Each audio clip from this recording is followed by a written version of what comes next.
নমস্কার, দেখছেন কলকাতা টিভি। আপনাদের সঙ্গে রয়েছে আমি ঋষিকেশ। শুরু করছি সংবাদ সারাদিন। শুরুতেই যে খবরের দিকে নজর রাখবো, তদন্তে কতদূর আরজি কর। সোমবার দিন সুপ্রিম কোর্টে শুনানি রয়েছে। তার আগে রাজপথে প্রতিবাদ গর্জন, বিচারের দাবিতে মিছিল। শহর কলকাতার বিভিন্ন প্রান্তে কুমোরটুলি থেকে ধর্মতলা পা মেলাচ্ছেন সাধারণ মানুষ।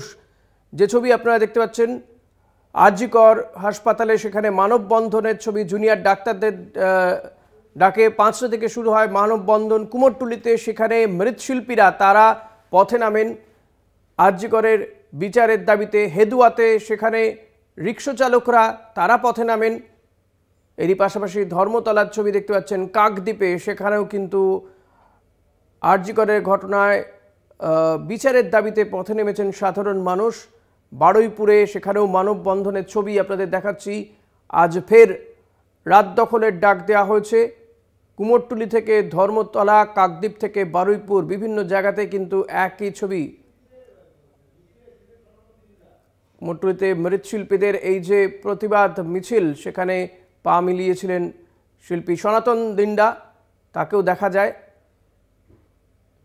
হেদুয়াতে রিক্সা চালকরা তারা জাস্টিসের দাবিতে তারাও মিছিল করেন, যে ছবি আমরা দেখাচ্ছি আপনাদেরকে।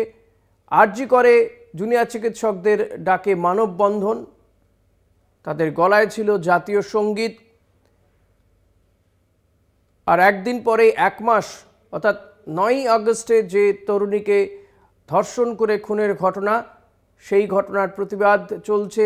1 মাস হতে চলল, কাল 1 মাস হয়ে যাবে। সুপ্রিম কোর্টে শুনানি রয়েছে, কিন্তু তাদের বক্তব্য এখনও তারা বিচার পাননি। কবে পাবেন বিচার? আদৌ কি বিচার পাবেন? এই প্রশ্নই ঘুরপাক খাচ্ছে।